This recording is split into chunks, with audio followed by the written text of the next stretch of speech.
Earth as a singular planet. In fact, it is anything but. For this is a story not of a universe, but a multiverse, where universes and planets, such as Earth, were replicated and mirrored across a vibrating, infinite plane. Some barely different from the next. Others drastically so.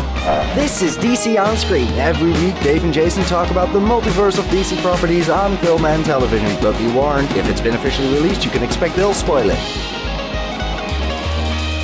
Welcome into DC On Screen episode 492. I'm your host, David C. Robertson. This is my co-host, Jason Goss. Hello. And before we jump in, I do want to remind you that we really do live and breathe on the iTunes reviews. Like, it really helps us out. So if you feel that we deserve it, please go over to iTunes, throw us a good review. Good rating and review, if you've had fun. And also, we do play your voicemails on the show. So leave us a voicemail, 205-259-6331, to be heard on the show. All right, man. This week has been pretty busy, man. It's been dense. Like, what happened? I don't know, man. Everyone's finally done looking at the ratings from the finales, and Apparently so. I guess it's time to turn to business matters. All right, well, I'm going to jump right into this because we've got a lot to unpack here. And the first couple of bits, we're getting right into Warner Brothers stuff. First and foremost, this week, U.S. District Court Judge Richard Leon approved the $85.4 billion AT&T Time Warner merger. And he imposed no conditions on the approval. He urged the government not to seek a stay, which means AT&T will have ownership of cable channels HBO and CNN and film studio Warner Brothers. And the AT&T General Counsel David McAtee said, "We are pleased that after conducting a full and fair trial on the merits, the court has categorically rejected the government's lawsuit to block our merger with Time Warner.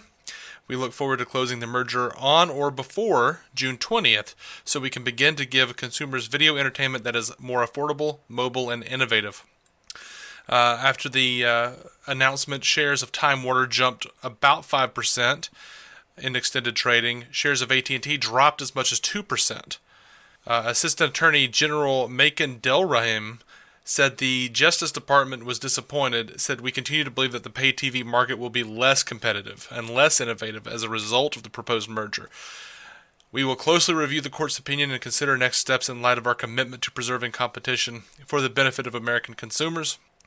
Now, what this is apparently going to be doing, supposedly, for the according to lead trial attorney for AT&T, Daniel Petrocelli, he says there won't be any divestment of any assets at merger completion. So they're holding true to what CEO Randall Stevenson said, that they'll be utilizing their assets to diversify their revenues and to compete against Amazon and Netflix, who are investing more in content. Yeah, no liquidization once they get it. Yeah. Importantly, I expect there to be a major executive shakeup at Warner Brothers again. Like, and my hope and belief is that Kevin Tsujihara is in the crosshairs. Really, past that, I'm okay. I'm willing to check it out. Like, so, hey, let's let everybody else sit, but get Tsujihara out of there, please. Yeah. All right, so that's what's going on with that. Geoff Johns. Oh, by the way, do you realize that means they also get part of the CW? Mm-hmm. Absolutely. I mean, this thing is wide and deep. Like, they own all of it now, man. I mean, you've been complaining about how you would pay to get rid of all of those commercials on the CW app. Yeah, they might do that. Yeah, I would pay though. The problem I have is that I don't like a content provider to be both the person who literally gives you access to it and the person who creates it. To me, that is concerning. When you couple that with the net neutrality situation, I find it all very concerning. Yeah. Not sure how that'll shake out or if I'm interpreting correctly, but hey. Wasn't that overturned like a couple of days ago until further notice? Like they're going to do something else with it? I can't remember. No, the thing keeping the net neutral was repealed. So it's happening now. Okay. I thought just a few days ago they overturned that decision. Pretty sure they repealed net neutrality itself. I don't know. Anyway. Write in and let us know which one is obviously wrong.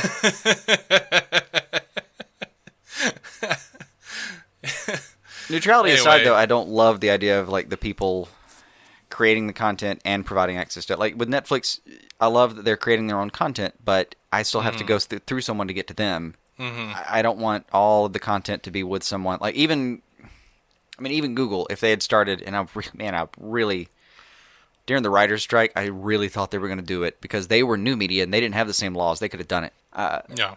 Even if Google started its own like original content situation, you still have to get to them. I mean, as big as Google is, you've got to get to them. So, right. I don't know. It concerns me. Yeah. I'm a little bit scared of there being a market where like AT&T owns that show outright, and there's no competitive advantage. Like nobody else can say, well, but we're gonna air Arrow for this rate. No, you're not. We got it. It's ours. Done. Yeah. You want it or not? It's $5 an episode. Yeah, I was wrong. I just looked it up. Net neutrality is officially dead. It was worded in a way where I understand what you were thinking. Yeah, I mean, I didn't actually read it. I just glanced at a headline and went, all right, we'll see. I don't know. Anyway, over to some Geoff Johns news. Now, this is coming from a Hollywood Reporter article by Boris Kitt, and Geoff Johns specifically retweeted this article, so I'm assuming it's accurate.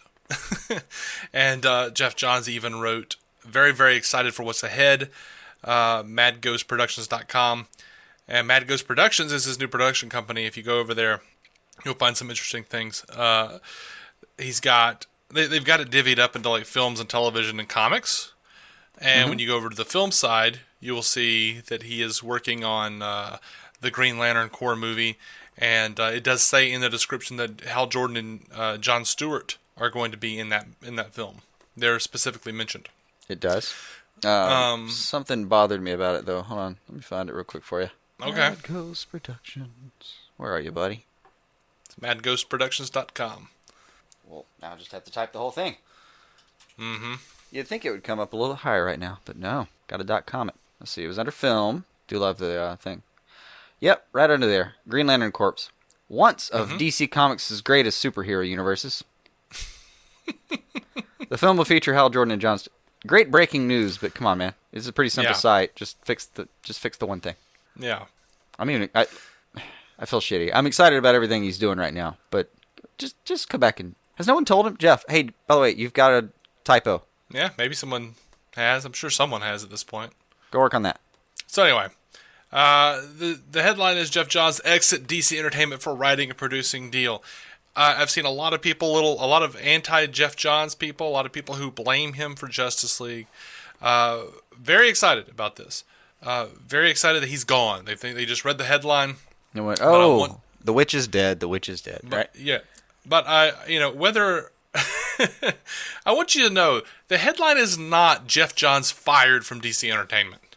Like, nor is it even exits. I mean, no. He kind of moves over. Yeah. So here's what's happening, and I'll be quoting largely from this from this Boris Kitt article. He is entering into an exclusive writer-producer deal with Warner Brothers in DC.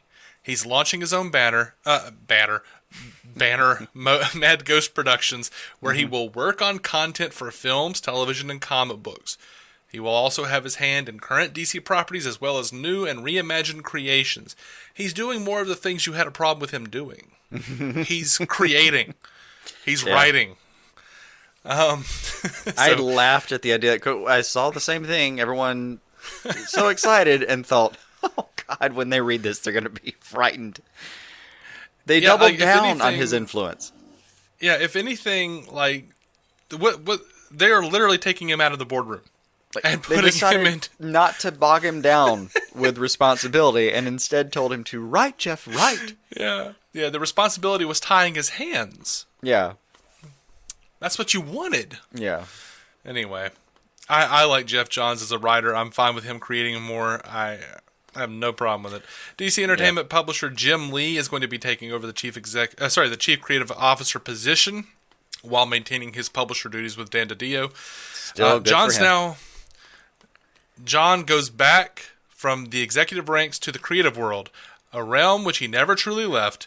Even as he was promoted to DC Entertainment President in 2016 and retained the title of Chief Creative Officer, which he had held since 2010, he continued to pen some of DC's biggest books.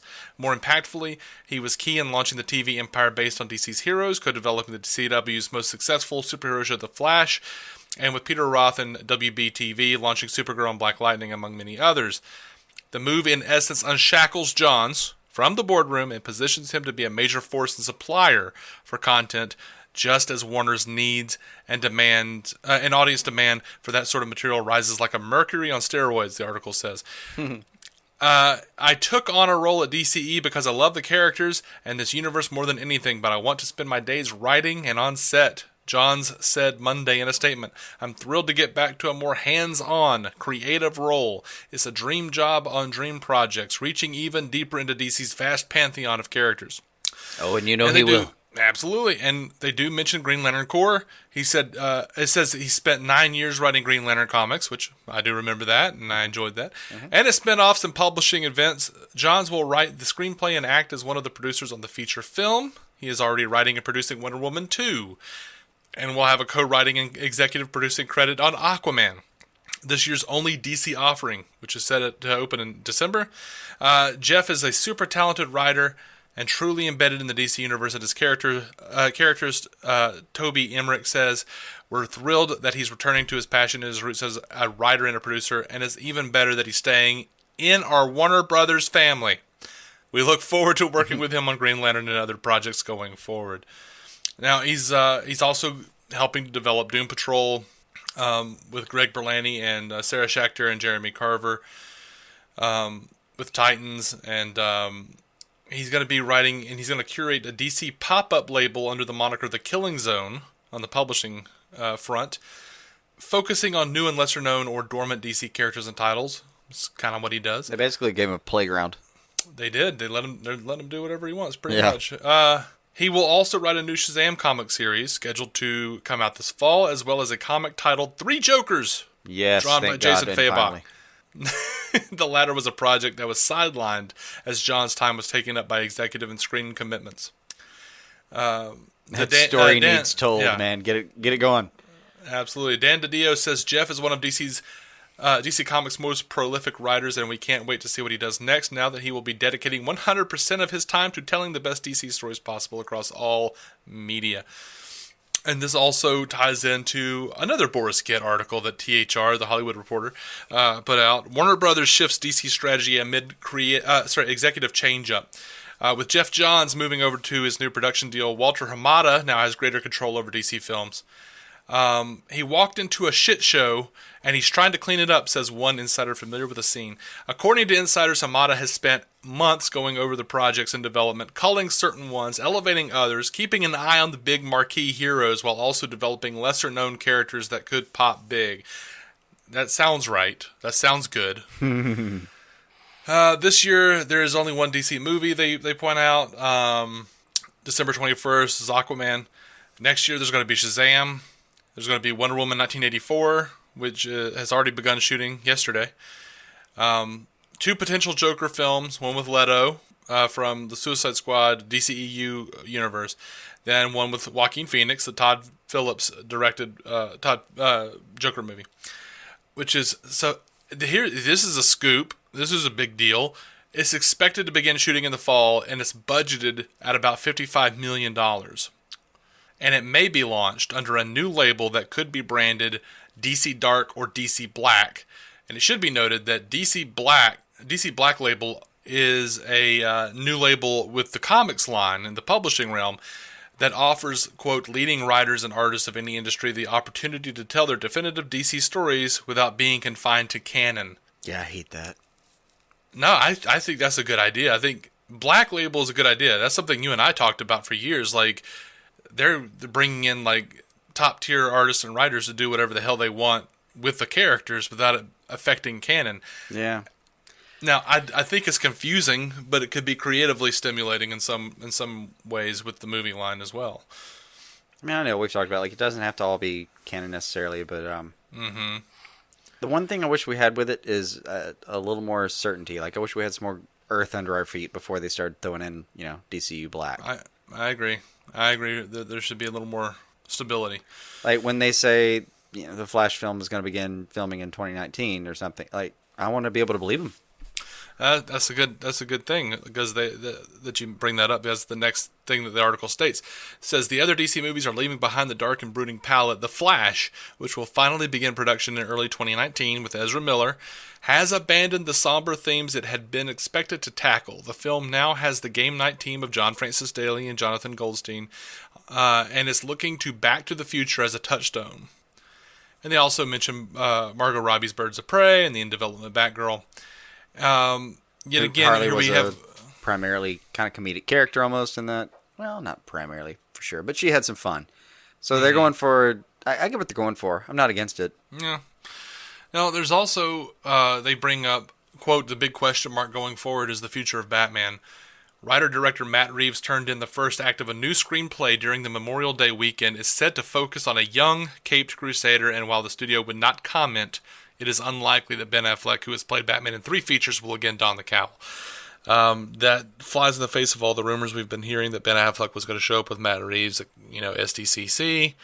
Honestly, I am more willing to believe Boris Kitt than random ass rumors.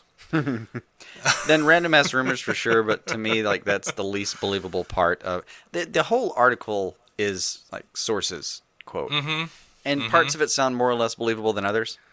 Yeah, that's the part where I'm the most suspicious. A lot of the other stuff, I'm even down to Back to the Future. I that makes sense to me in some way. Sure, but Ben Affleck being gone, I'm not just speaking from the heart or trying to be denialist here. Just that one's the one that there's so much shit going around. I gotta see something real with that one. Yeah. Now, one thing that Walter Hamada will not be doing, according to this article, is convening a writer's room. And this is from, quote, insiders. Certain studios have taken that tack, such as Paramount and Hasbro, with their toy-based properties. And Warner Brothers. Warner Brothers does that all the time. Apparently that's not Hamada's style. Walter is philosophically opposed to that approach, says one insider. Now, Hamada and his boss, Toby Emmerich, sources say, also are not looking to date upcoming titles in advance, something they're convinced has bedeviled the DC movies since 2013's Man of Steel. Walter has a specific design for the universe, says one insider familiar with his thinking. He has a plan. Sounds great. I like one thing about this plan if it's true. Hopefully he'll be able to, do the plan. We've heard a lot of people have plans, and none of them have been able to do their plans. There's no follow-through. If it's true, one of the things I really like about this is he has a plan, and part of the plan involves not giving you, a detailed title for the film years before you need it. Because the more and more we see this stuff, the more and more I keep thinking that, Warner Brothers needs to just go dark with, production details. The more I see, the more I think just turn the lights off, man. Do this whole thing in studio. Security check at the door. Fuck it. I don't even want outside shots anymore. Just keep it all inside. CGI the world. Yep. You need to block everything. And then it'll be this week on DC On Screen. Dave draws a bat symbol on his toenail. It might be. But it keeps seeming like the advice I would give them. Go dark. Go dark. The world doesn't need details. It's already too divisive. Just show them the finished product. Period. You show a casting news maybe, then you drop 2 trailers, and then you show them the movie. And I mean the whole movie. Don't hold out a cut, you son of a bitch. You put the whole movie in that theater. Well, I would like to. You want to know if you want to know how that will really work out? I will just direct you to Star Trek Beyond. Paramount put out nothing. We knew nothing until that shit was in theaters. Most of us weren't even sure it was coming out. We're still people dubious about its very existence. And it was sad because it was a really pretty fantastic Star Trek film. But that's kind of my point. It seems like the way things move so quickly and through such a just vitriolic grist mill now, you've got to just keep your cards so close to the vest. Yeah. I mean, damn it. It seems to be working out well for James Wan. A symbol of hope There is none. Like, there's none in the fan base. It's just so hard to find. There is some.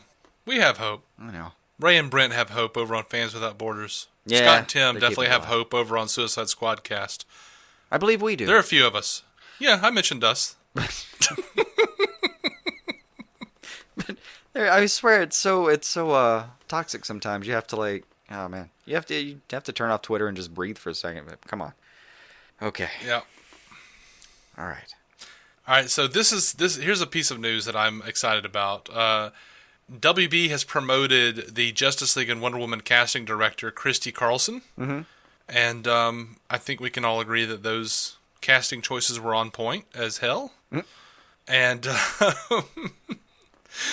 so that's great news to me. I don't know. She's gonna be replacing Laura Kennedy, and You're on board. she's gonna be reporting to production president Courtney Valenti, whatever. Now Carlson though has been Warner Brothers Pictures SVP of feature casting though since 2010. And she also worked on Watchmen, which was perfectly done. Man of Steel, which was pretty damn great. Sucker Punch, Happy Feet. She also worked. She wasn't directly responsible for it, but she also worked on Harry Potter, Fantastic Beasts, Man from U.N.C.L.E., Sherlock Holmes, and other DC Universe films. I'm down, dude. She's pretty good with the casting. Yeah, I can get behind that. Nothing wrong with that promotion. Now, more big news. Like I was just talking about. I just briefly mentioned that in line with Jason's line of thought about how they should do things. James Wan has barely put anything out about Aquaman. Lo these many months. I approve. They've been filming. An Aquaman trailer was dropped at CineEurope. It was only screened for an exclusive audience that was in attendance. This was in Barcelona, Spain, guys. Now, Deadline reports that we will see the trailer, quote, soon. Variety reports, quote, the next few days, and that was a few days ago. Yeah, everyone said this week, and it hadn't happened. I know. I was just like, I was holding my breath, hoping it would happen today, but nothing happened. Actually, something happened, but it wasn't a trailer. All right. Let's see. The Russian website, kinometro.ru, gave a little description, said the trailer was full of not only traditional action and dizzying special effects, but also good humor. They said the footage featured an unusually bright picture that is not so common with films from DC. Okay, so it's saturated. Good. Right? Now, EW, Entertainment Weekly, they put out tomorrow they dropped their newsstand edition of the first look at Aquaman issue, and in there they got to talk to James Wan, and they even said they got to see about 15 minutes of it, and they noticed that the characters, when they were underwater, they were just talking. James Wan says people are overthinking it. They're just gonna talk. Now, oh my gosh, Juan posted on Twitter, so it starts, first glimpse, and he had a badass cover of the Entertainment Weekly with Aquaman, Atlanta, played by Nicole Kidman, and Mara Amber Heard. It looks so good, so good. Now, and the only thing I hated about the cover was the little tagline they had, or the little blurb they had. They said, "Inside the ambitious attempt to bring a former pop culture punchline to the big screen." And shell yeah, it looks good. Come on, shell yeah. That's so awful. No. Don't take a shot at the character and then become a punchline yourself. I would have been way more proud if they had just subtitled that issue, Shell Yeah. Then I'd have felt like you were standing by your pun, not hiding behind some, shade, literal shade. It's like, what if we tried to personify the Jason Momoa Aquaman on Nickelodeon? Right. But yeah, so fantastic looking cover. I think I'm probably going to go pick it up tomorrow. And there's also another cover of Jason Momoa, obviously as Aquaman with water like raining down on him. It's like a close-up. Inside the issue, they've already released a bunch of the pictures online. Aquaman in like that sub. We've seen a bunch of that with water splashing up behind him as he holds onto a ladder. Yeah. We saw a picture of James Wan doing a bit of directing with Amber Heard, Momoa, and Vulko, Willem Dafoe, and what looks like a sunken ship. We have a badass picture of Yahya Mateen looking at his Black Manta helmet. Mm-hmm. Which looks good. That helmet looks great. Looks so good. Aquaman talking to Orm. That looks badass. I don't know what's going on, but it looks like lava is going up behind them. I don't even know what that is. Yeah. But it looks amazing. We've got Mera holding onto a map, probably the one that Volko had in the ship. Maybe. I don't know. All right. But had that with Aquaman on the shore. And a fantastic shot of Nicole Kidman's Atlana holding baby Arthur. Just, oh man, looks good. I'm probably this is the most excited I've been for this movie. Like they sold me in. I don't need a trailer. They sold me in those pictures. You can go dark yourself and just wait. Mm-hmm. And speaking of selling me on something, they have the new Wonder Woman movie is officially Wonder Woman 1984 now. What was funny is they had someone posted a picture of some street closure notices for Georgetown, Washington, D.C., and these are like the little like things that they post around telling people like, hey, yeah, we have permission to be shooting here, blah, blah, blah. Yeah. But they're using the working title, Magic Hour, and they have it in this like ridiculously like perfect 80s font. Nice. Like, it looks great. But it is Wonder Woman 1984. Gal Gadot put out a photo of herself looking at several very 80s looking TV screens. There's like a wall of television showing a variety of 1980s programming. Mm-hmm. And I didn't recognize everything. I saw Larry Hagman from Dallas. I saw Christy Brinkley from National Lampoon's Vacation. I saw like the little like off-the-air test bars. Something that looks like lasers in a crowd. Something that looks like a mohawk in pink smoke, either that or Batman's brains getting blown out the top of his head. I don't know. And like an 80s grid triangle looking thing. There was like a picture of a jet of some kind flying. My wife thought it was from like Top Gun or something, but we're not sure. The front of a yacht and one that looks like Max Headroom drinking a Pepsi. I was hoping for Max Headroom. I really was. I'm not sure, but if that's what that was, that's what it looks like to me. But I'm excited. I love the 80s. I love how ridiculous and fun looking back at that can be. Mm-hmm. Patty Jenkins revealed a picture of Chris Pine in a mall wearing an 80s tracksuit and looking around at the confusion of the horrible 80s fashion. And I think she may have done that just to get ahead of to get out in front of some of the set pictures that have been popping up. Like one guy took pictures of just tons of 70s and 80s looking cars in the Landmark Mall parking garage. Mm-hmm. And someone posted some video, and then someone else posted some pictures of Chris Pine and Gal Gadot decked out in 80s clothes. And Pine has a tracksuit and a fanny pack on. Yeah. And Gadot has this like awful female power suit, Don Johnson in Miami Vice thing going on with the jacket sleeves rolled up, but it totally looks like a suit that Linda Carter wore on the original Wonder Woman television show, like almost identical. No, except the sleeves are just rolled up. The shoulders and that collar thing are that's almost perfect.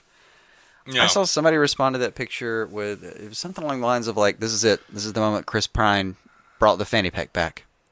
I'm down. It's a useful little device. Don't get me wrong. Yeah, it's useful. Like, I'm 34. I'm married.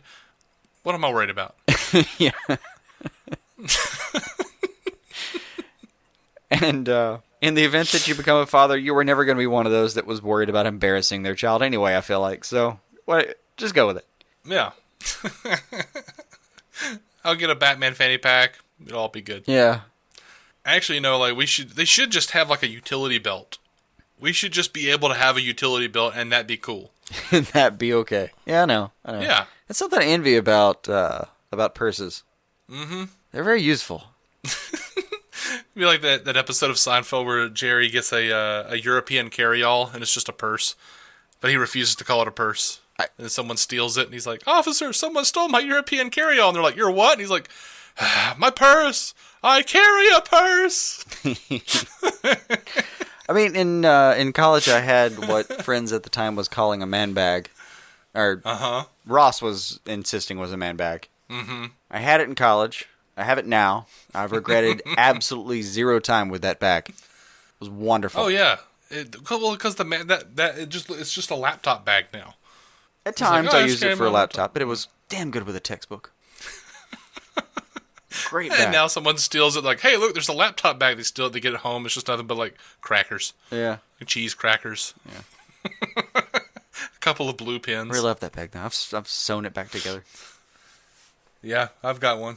Well, there was one unfortunate trip where I was biking to class, and there's a strapping situation on one side of it with the leather strapping, and I didn't realize the bike wheel was like just lightly eating into that, so situation got precarious after that. I had to do some sewing, which I'm not qualified to do, so it looks like hell, but it stayed together. That's all that matters. In fact, that's kind of cool. It's like your bag has a scar. It really does. It's not even a scar. It's an appendage that was replaced probably against its will. Like, I think it rather... If I'd asked it, hey, would you like me to do surgery? Let me die! But no, we did it anyway. But you take it out, and, all the purses are looking at it going like, oh, it's a bad boy. Yeah.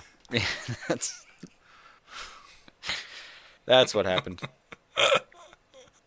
Anyway. If I left it alone for too long in a room with other bags in general, I'd find it inside a female purse. Yeah. And then you'd be responsible for several like little coin purses. Yeah. Clutches. Some blue, some pink. Vulture reporter Kyle Buchanan. That was when you finally told me no? Okay. Yep. It just has to end. Okay. Vulture reporter Kyle Buchanan revealed some stuff about Kristen Wiig's role as Cheetah. He says on Twitter, since today is a good day for Wonder Woman scoops, I've heard that Kristen Wiig starts the sequel as Diana's friend, not her foe. She emulates Wonder Woman, then seeks to usurp her. It sounds like this will be the version of the character that has appeared most frequently in modern comics, especially in Greg Rucka and Liam Sharp's Rebirth storyline. In that one, Barbara Minerva was an archaeologist who was recently, who was characterized as Diana Prince's best friend, and then is unfortunately cursed by the god Kartaga? I can't say that That's name. A good enough I don't guess. know how to. But you know what? I hope they don't go that route as far as like how she becomes the bad, the bad person, the villain. God, what's wrong with me? You got there. The bad person. I've been watching Legion. That's my problem. Mm-hmm. Yeah. I'm like, villain? Can't be a villain. A villain's a peasant. Does she look like a peasant? Damn Shadow King and his words. Anyway, but yeah, I hope they don't go this route because this just sounds like Enchantress to me. Yeah, I figured that would be a problem. I agree. I do agree. Be a little repetitive, especially for a series of films this young, honestly. Yeah. All right, so there's a rumor going about, the old guy over there on Twitter, this writer who keeps throwing out the scoops and the rumors. He says, from what Daniel RPK is this guy's name. He says, from what I understand, Black Adam isn't going to be in Suicide Squad 2. That was a big rumor that was going on for a while. It was around. Now, this is actually a piece of news. Todd Stashwick was on the Popcorn Talks DC Movie News. There you go. That makes more sense. Yep. And says, I'm excited to announce for the first time publicly, actually, that I'm co-writing Suicide Squad 2. Stashwick is an actor and a writer. He was on Heroes. He was on The Riches, the originals. He was on 12 Monkeys. He was on Gotham as Richard Sionis. He's a guy that the moment you see him, you know he's going to be an asshole in whatever setting he's in. Like, you just know, he's going to be the asshole. Mm-hmm. But he's always done a lot of writing. He's been writing since Second City. He says, I've developed pilots that I've written with the Sci-Fi Channel. I was writing a Star Wars game for 3 years, working with Lucasfilm and EA. And then Gavin O'Connor, who was directing and writing Suicide Squad 2, I worked on a project with him, Jane Got a Gun, as my director. And so we had a great rapport and a great relationship. And then this project came about, and he and I started talking, and he appreciated my deep love for the franchise, for DC. We sat down, he started picking my brain, and he could see that this is something that I have a deep passion for and that I understand genre. That's kind of what I like to write in. And then once we started bouncing ideas back and forth, there's a third writer, David Barkat. The three of us are writing it together. And so once we started talking and just bouncing ideas back and forth, he was like, this is the team. This is who I want for this. I wouldn't know where to start writing a Marvel film because that's not my forte. That's not my passion. I'm much more of a DC guy. And so these are the characters I read about. These are the films that I delight in. I love the Marvel films, but the opportunity to be invited into a project that I'm passionate about is yet another bucket list that I get to check off. I really cannot say anything about where the script is going. I can say that we have been working hard to craft something that we're really proud of and a story we want to tell. So that's like the most concrete thing I've heard about Suicide Squad 2 in quite a while, really. True. Happy for this guy, though. It's weird that, like, basically Gotham's Black Mask is writing Suicide Squad 2. I know, but I like it. And I really have seen him in... he's just one of those guys I've seen around so many times. He's kind of a character actor that... He always does well. It's not... I don't even know why he's not had, like, a more prominent show somewhere, but... He always does well. I don't know his writing, but damn, it sounds like he's interested in the project, and I love that he kind of identifies as a DC guy. Like, I like that he is excited about what he's getting into. Mm-hmm. How much of a dream might that be, though, to like sit down with somebody and just bullshit, and they're like, "No, you're writing it." Yeah, that'd be awesome. Yeah, I'm just imagining them with like a couple of glasses of scotch, just going like, "You know, it'd be great. We should do this. We should do this." And you know what? This is the team. This is the team, guys. Making some half-drunken phone calls. I've got them. I've got everybody. Just call their agents. It's good. We got it. Right. We have so many ideas. Yep. That'd be cool. Like, I've worked on... I've done research and worked on, shot the shit with a writer who was writing a movie several years ago. Several years ago. And that movie never got made, but I did wind up getting the script after it was, forgotten. Yeah. Basically. My name wasn't on it, though. Once it was orphaned. Yeah. Mine, I didn't have any my name wasn't thrown in on that script as any kind of credit, but yeah, you didn't get a WGA card out of that one. No, that was that was back in like AOL days and like the last days of AOL. Yeah. I was going to say you wouldn't even get a copy of Final Draft after that, but dear God, that may have preceded that. Mm-hmm. All right, so, we heard a long time ago that Gareth Edwards, the director of The Raid, was working on a solo Deathstroke film, and now we just haven't heard anything about it since. Someone asked Gareth Evans, what he was working on Twitter, and he says, "I'm going straight into production on a TV show soon in the UK that will keep me busy making General Mayhem until 2020, then looking at making a bunch of films in Wales for the foreseeable future." A lot of people are reporting this as like, hey, we're probably not going to get a Deathstroke film for quite a while. If we do, and I would say that might actually, Teen Titans Go to the movies might actually push Deathstroke a little further along. Put it up the algorithm, sure. But especially considering how rabid the fan base is for Joe Manganiello to play Deathstroke, I would say this probably means Gareth Edwards will be making an announcement, or Warner Brothers will be making an announcement that he's off the project at some point soon. Unless he's shooting this thing in Wales, which I doubt. Too expensive. Yeah. Yeah, maybe not. They shoot Doctor Who in Wales. And that's notably cheap. Yeah, but it gets called out for being notably cheap looking sometimes, so. Well, I adore the show, but. Slade is a, man about town, world traveler. I don't know why we couldn't have a Deathstroke film set in Wales. That brings up a point I thought about earlier. Uh-huh. If they're going to do a Deathstroke film, dude, you do that thing, you do it for like 25, 35 million. Oh, yeah. So the one thing I really like about, going back, the DCU like off-brand Joker film is the budget. Mm-hmm. That's the smartest decision so far. And what I otherwise think is maybe not a great call right this second.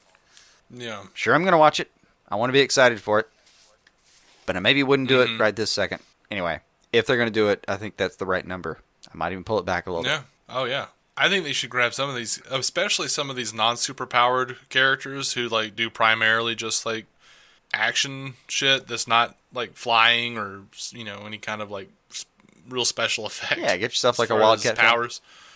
Yeah, like Man, make it like 20, 30 million. I mean, you look at what they do on Arrow for 2. Yeah. Yeah. You know, like, I understand you got to have, you know, you need to have like an orchestra. You probably need to have like, you know, you need to pay out real money for like really good cameras, really. But I mean, gosh, you know, man. Going back to the orchestra, if you did a Joker film and you did a John Carpenter-esque kind of score, just a dude and a keyboard kind of thing, could totally work. I don't need 32 pieces for that, man. Something a little creepy. Cut the budget there. I mean, if you're doing like great. a Scorsese, Joker film, you know, just throw in some old jazz tracks or something, man. Look at some like the Shirley Walker type of stuff. I want to hear "So What" as the Joker's ripping someone's skin off. Yeah. Anyway, low budget, good call. That's my point. All right, so here's something kind of funny. At Melbourne Oz Comic Con, Joe Manganiello revealed that he was offered the part of Deathstroke because Geoff Johns and Ben Affleck were writing the Batman script. They wanted Slade to be in the end of Justice League. John Berg Googled Deathstroke, saw Boss Logic's fan art of Joe as Slade Wilson, and hey, this guy looks good, and they called him. Oh, it can happen that quickly, huh? I'm like, this is what we're dealing with? Like, John Berg Googled Deathstroke? Saw some DeviantArt and went, well, that checks. Can anyone get his phone number? Who's his agent? Oh, gosh. All right, on to some Justice League I would like stuff. to know, though, if, like, Joe got that call, or his agent, and then Joe got that call and actually had to look up Deathstroke. I would love to think that he got that call, knew who Deathstroke was, and went, oh, fuck, yeah. Yeah. So, Kyle Buchanan, senior editor over at Vulture, this another thing from Kyle Buchanan, he tweeted, in response to the Geoff Johns exiting DC Entertainment thing, tweeted, I remember hearing that Geoff Johns rewrote so much of Justice League when Zack Snyder was still directing that Chris Terrio would complain, maybe try using some of my pages. WB was allegedly so unsatisfied with how the John Snyder version was shaping up that they convened a footage summit for other writers, including Joss Whedon, Alan Heinberg, Seth Graham-Smith, and Andrea Berloff to offer feedback. Then they hired Whedon. So this is not a Johns Whedon situation. What we saw was a Whedon situation. That's why Terrio, who worked on the story and the screenplay with, he actually co-did the story with Snyder, but he scripted BVS and then he wound up getting a screenplay credit on Justice League with Joss Whedon. But there's no ampersand. It's just and. Yeah. So Terrio and Whedon did not work together on Justice League. And Geoff Johns is credited solely as executive producer on the final product. So I don't know that if that's true, that's kind of interesting. I mean, it means it means it was a mess the entire time. Honestly, absolutely, and the credits bear it out if that's what happened. Like Terrio being there means that enough of his story survived that he needed the credit. If it's an and, yeah, sure, that's not. Those two aren't working together. And if Whedon's out of it in the writing credit, then that means that, oh, Lord, they abandoned a huge amount of what Johns was writing. Mm-hmm. Like, that just sounds messy as hell. Like, it sounds like they had a team of lawyers, work on what the credit should read. This is also They probably went into arbitration a few times, to be honest. Probably. And this is also why I continue to say, even if we get a Zack Snyder cut, we don't have a Zack Snyder cut. Because while they were filming with Snyder, Johns was rewriting shit. Yeah. Like, we're not going to get that Chris Terrio, Zack Snyder film that everybody thinks we're going to get. Yeah. It's not going to be Zack's vision. I'd love to see it, but I still never think it's going to happen. I think it will. A version of it will. Warner Brothers likes money too much. They do. There was a rumor out there. But they just made a ton of it. I don't know. Chose not to get too deeply into it for this episode, but there was a rumor out there that that Warner Brothers gave Snyder the option to put out the Snyder cut if Cruel and Unusual Films footed the bill for the what it would cost to actually do it. Finishing the effects and everything. Yeah. I don't know if that's true. That's just a weird rumor that was out there, and it wasn't even rumor enough for me to really jump into it. Still seems unlikely for me. The biggest problem I have with the Snyder Cut, if you're Warner Brothers, is you have this contingent of people that are like off you forever now, and they're done with you, and they have to see the Snyder Cut, or they have to see the Snyder Cut, but they're still going to watch your films. And there's a point right between where you're either one of those two people. Like, if you're done, then you're done, and they don't care. Who cares? You don't need the Snyder Cut. If you're Warner Brothers, go fuck yourself. You're not going to see the rest of my movies anyway, so I don't care about you. And then there's this other kind of gray area for them where maybe you do see the Snyder Cut and decide, screw WB, they blah, blah, blah. And then you decide you don't want to see the other films. Like, that's a risk for them. And it's a risk that happens in the millions of dollars as far as the box office results, Well, they're not. I don't think they'd put it out in theaters. They might for like a day. No, I mean going forward kind of box office results. Like, maybe you see the Snyder Cut of that, and there's a percentage of this group of, hey, we'd like to see the Snyder Cut that says, I'd love to see it. Okay, now I've seen it, and fuck you guys. I'm never going to see another thing you make. You destroyed it. The very real chance is anyone who is going to be like that is already there, and they wanted to see the Snyder Cut, so they're just going to get money from those people one more time. They will, but if they release it, they're also like validating an argument against their own actions, which is not something people like to do a lot. Well, they don't. I mean, they don't really have a leg to stand on. So, hey, I mean, history is perception to some extent. If those people just get ignored, and the people that keep seeing these movies and keep buying tickets and enjoying themselves went out, if all they do is kind of tweak a few things and increase ticket sales, then the release the Snyder Cut people don't matter anymore to some extent. Like, Justice League was a downturn for box office sales for a lot of reasons. But if the next movie, like if Aquaman comes out and then Wonder Woman, or then Shazam comes out, I guess, and these are upturns, they can kind of ignore all that and just keep going. If Aquaman comes out and is a success, there is no way they're not going to put out another version of a movie that has him in it as Aquaman. I think it still creates another narrative that they have to account for. It takes too much off. I think it's too taxing for them. It takes too much off their plate. Like, I don't think they need to. I think people also with the New Deal, they don't need the money. Like, well, no, but I think people maybe one of the reasons they don't need the money now. Hamada's gotten so much opportunity to kind of go in and plan things, as they're saying, is maybe they've got the backing. They've got a little bit of a window here. They don't need the money anyway. Like, there's a great interview with Harlan Ellison where he's talking about how they won't send him, like, he does the interview or whatever that they want him to do, and they won't even send you a copy of the Babylon 5 DVD set when it comes out. And you call him, like, where's the DVD set? Oh, well, Harlan, it's in the stores. And he's like, in the stores? Send me a copy. Yeah. He's like, I mean, what is Warner Brothers out on the corner with the eye patch and a tin cup? No!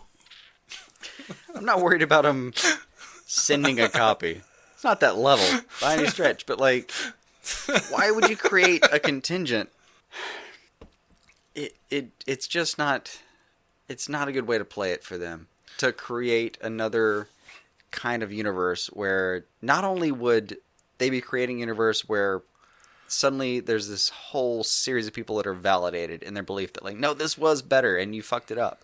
Now you've done it, and if you want to capitalize on it, you have to go back to a bunch of people you screwed over to keep going on it. Like, to double down and keep making money on that universe, you have to, I mean, kind of, in a way, split your universe now, or find some bizarre way that maybe only Geoff Johns could find a way to make those two work again. I don't think that there's a real difference between those. I mean, I think they both end pretty much the same. I do think they both end kind of the same. I think you get to the same point eventually. But he clearly had way more plan than they did in the couple hours they were given. Yeah, I mean, and they're doing a New Gods movie with Ava DuVernay, so they might actually get to a place where some of that matters again. Yeah, but I don't think they really stand. Especially if they had Cruel and Unusual pay for it, I don't really see where they have an issue. Like, they're going to make some money off of that. Like, Justice League has done pretty well in Blu-ray sales. The people who take note of these things and want a Snyder Cut will buy it. the general public will not give a shit either way, and don't. See, that's the kind of thing, though, that I get confused about the message Warner Brothers sends. Version. Like, on the one hand, they're willing to put out a Joker film. Mm-hmm. To some extent, I think because Scorsese said I wanted to, so they're like, yeah, sure, go. Maybe. To some extent, they're willing to put out a Joker film. Mm-hmm. In the same universe where we weren't willing to use, the name Harley Quinn over on Arrow. So we're willing to confuse that universe in the films, which is where, let's face it, they are kind of old school and they think that's where the money is. So they're willing to confuse that universe and have another Joker. And they're maybe shit's shifted. Apparently willing to confuse this universe and time shift Batman and have another Batman. Yeah. But things have changed. People have changed. They keep changing people over there. So, yeah. But then, Diane Nelson is not there anymore. I know. Time for there to be 2 Jokers, apparently. I don't know. I don't understand, man. I don't either. It keeps feeling very suspicious to me that they would. I keep failing to understand how it would benefit them to do it. Like, really, ultimately benefit them to do it. As soon as I get that, I'd love to see it, but I just can't figure out how it would make it work for them. I don't know. I don't know all the numbers. Now, one last little bit here in movie news, though. There was a post on Vero, and so this has people thinking that they're going to announce the Snyder Cut at the SDCC. Mm-hmm. Zack Snyder, a user on Vero posted a picture of Snyder at a previous San Diego Comic-Con, and he tagged Snyder and said, "Here's to hoping the boss man himself, Zack Snyder, makes it to San Diego Comic-Con this year," and Snyder went on to like that post. I suspect he was just being nice, but a lot of people are freaking out and saying that means he's coming to San Diego Comic-Con and he's going to drop some Snyder Cut news. I'll watch it if they put it out. I got a hard bet against that one. Yeah. Hard bet on no. We'll see, man. It's coming right up around the bend. It truly is. We'll see. That's always a fun news episode. It wasn't last year. That should normally be a fun news episode, is what I meant to say. Right. Anyway, we're going to jump over to TV news. There's not a whole lot there. One quick thing. Go ahead. What's up? I forgot earlier. I have one major hope with Geoff Johns kind of stepping over. Uh-huh. And I get it. He wants to be on set more, and I approve. Mm-hmm. But I'm hoping that, like, his new freedom to write. Come on, man. Come on. Stop delaying Doomsday Clock. Give me this comic. Like, I think that is probably on the table. It's gone from, like, a thing I could expect regularly to a thing I had to expect less regularly to a thing that where they're like, I think the last issue I got was in late May, and now they're like, August, we're thinking. Come on, man. Like, it's good. I'm enjoying it, but it's got to the point where I have to go back and reread like a couple to just like I wish there was like 2 panels worth of previously on Doomsday Clock at the beginning of each comic at this point. Mm-hmm. Or you can just do like Legion. Apparently, on Legion. Yeah, those cracked me the fuck up. Yeah, allegedly. You messaged me with that. You messaged me talking about that, and then I finally got to it, and I was like, that's great. It was good. You know how hard it was to stop watching Legion to do prep for this show? I can only imagine. I was just like, but it's so good right now. It's so good. Damn, I'm loving that show. I mean, I've finished it. I had a great time. Mm-hmm. God, I enjoyed the end of that show. Anyway, so we're going to jump over to some DC TV news. If you're not going to follow us for that, feel free to go check us out at DCOnScreen.com. And again, you can leave us a voicemail, 205-259-6331, and we will love you forever if you go give us a positive review on iTunes. And he is right. It's lifeblood. It is. It's unconditional very love. Very influential little part of the internet for podcasting. Mm-hmm. So, Watchmen news up front. They've put out some people have found some things. Some set photos have been put out. There are like shots of like signs with like squids over shelters, so like squid shelter signs.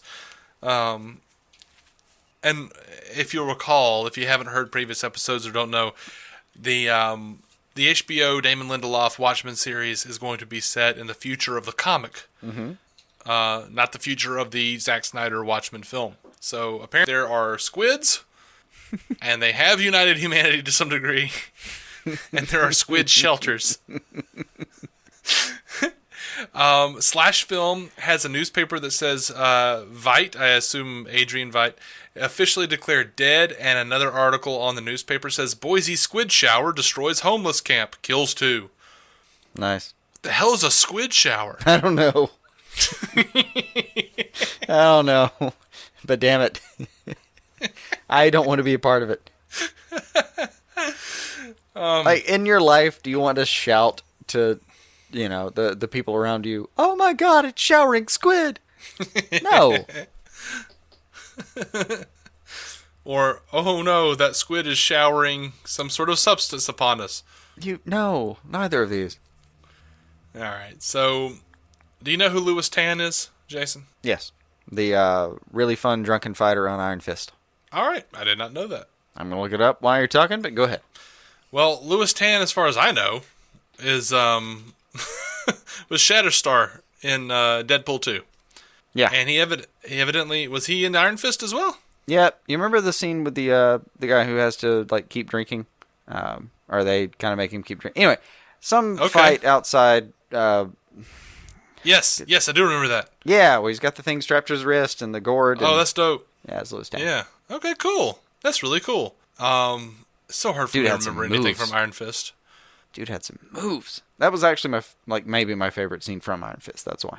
All right. Well, he is apparently going to be involved in something with the DC Universe streaming project. He says he had a great meeting. And then he says, "My father started in this business with Tim Burton's Batman. His dad was Philip Tan. He was the dude in the sunglasses, the Joker dude with the swords who fought Batman in the bell tower." Mm-hmm. "My father started in this business with Tim Burton's Batman. Soon will be full circle." And he's holding like a shit ton of like graphic novels. And on top is Ed Brubaker and Scott McDaniel's Batman run. And then, like, the only thing I can make out is, like, at least 2, maybe more trade paperbacks of 100 Bullets by Brian Azzarello. So I don't know what he's doing, but that could be cool. Yeah, it's gonna be something nice. What was the little mute girl, the little mute Batman or Batgirl? What was her name? Cassandra Cain. Cassandra Cain. Yeah, I'd love to see her father show up somewhere. What was his name? David Cain. Think so. Something like that.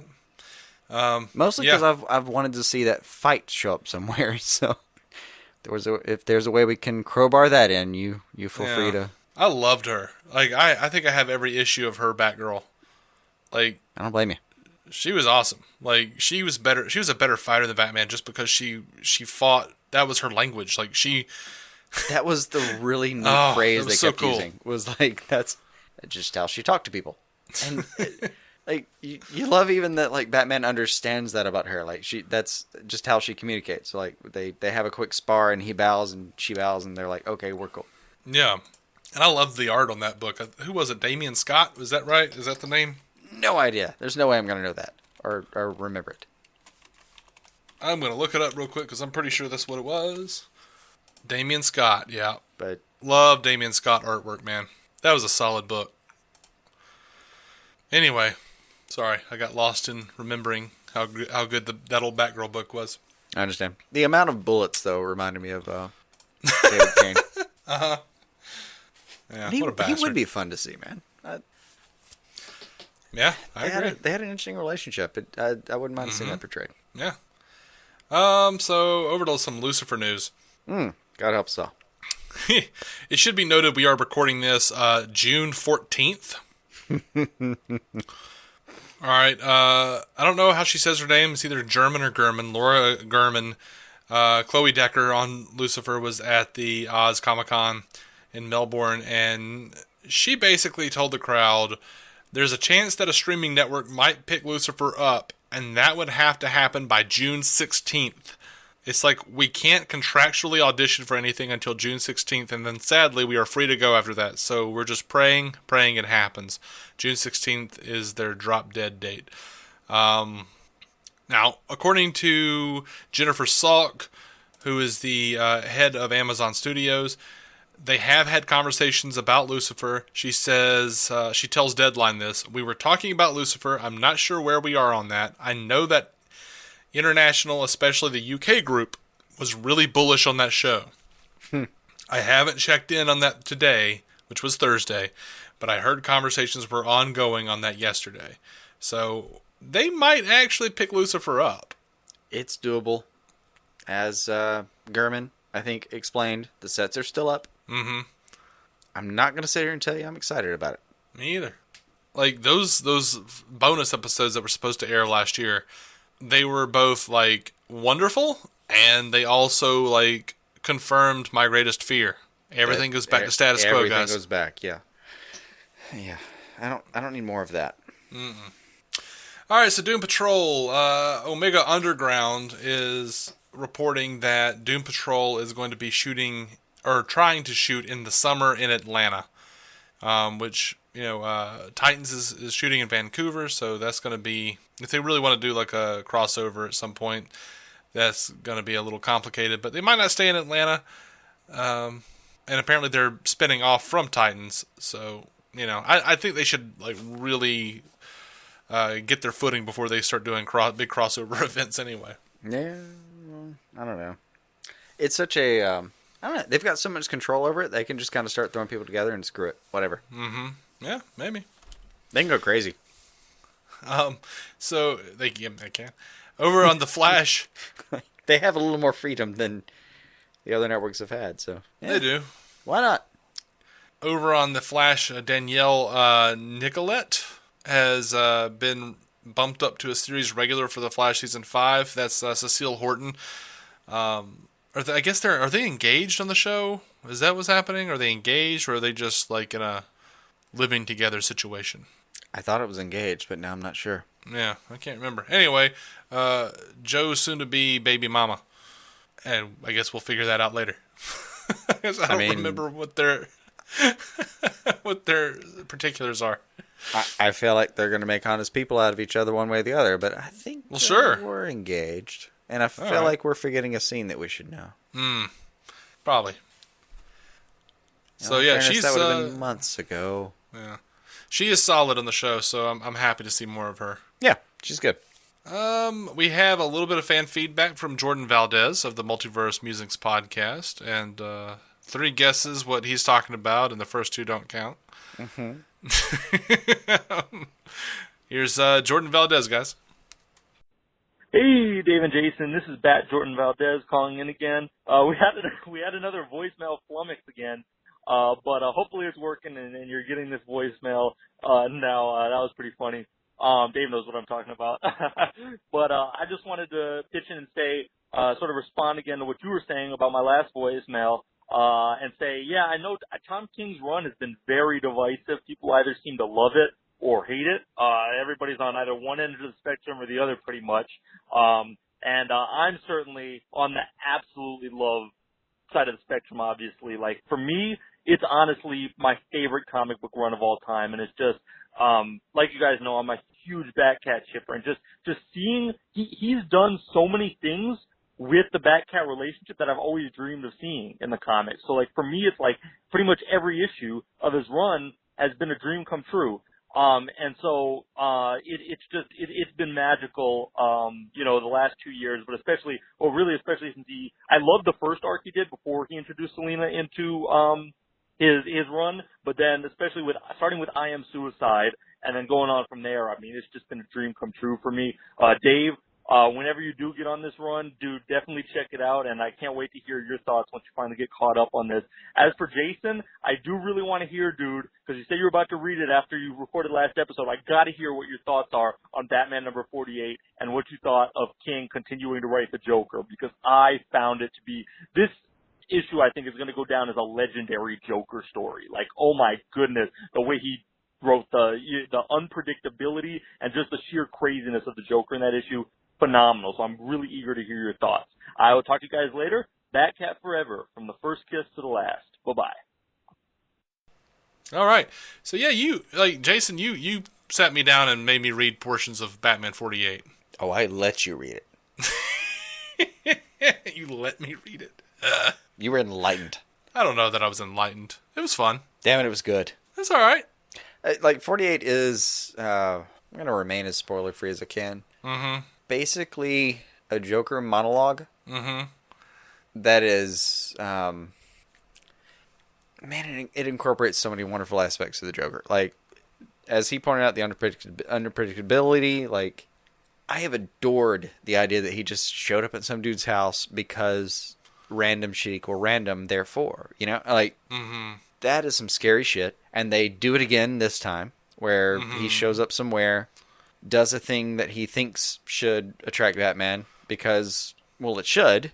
It's this guy's scary, like legitimately scary. The only spoiler I'll actually quote out of it is at some point he, without any irony, without any creepy Joker trying to mess with somebody, I think that's an honest moment out of the Joker, asks, "Am I your best man?" That is some amazing shit right there. Like, I mean, what happens right before that and what follows it, also fantastic. But just that one moment alone. Yeah, we'll see. I'll eventually read it all. You damn well will.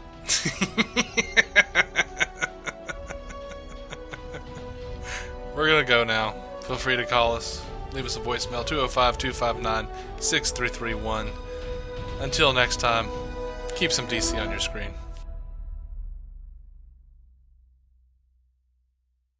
Our opening narration was from Dan Jurgens' The History of the DC Universe, Part 3 of 10, as featured in DC 52, Week 4. It was performed by me, David C. Robertson. Intro music by Jason Goss and Michael Shackelford. Michael's band, Future Elevators, can be found on Spotify or future-elevators.com. Our introduction was performed by Effie Ophelders of the fantastic podcast Stealing the Remote, which lives on SoundCloud.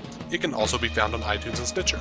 We are proudly in partnership with TV Time, TV show calendar and social media site that lets you keep track of what you're watching, what your friends are watching, and where you all left off. DC On Screen is a maladjusted production. Visit maladjusted.tv for more from me and Jason, including sketch comedy, an improvised web series, vlogs, parodies, and more.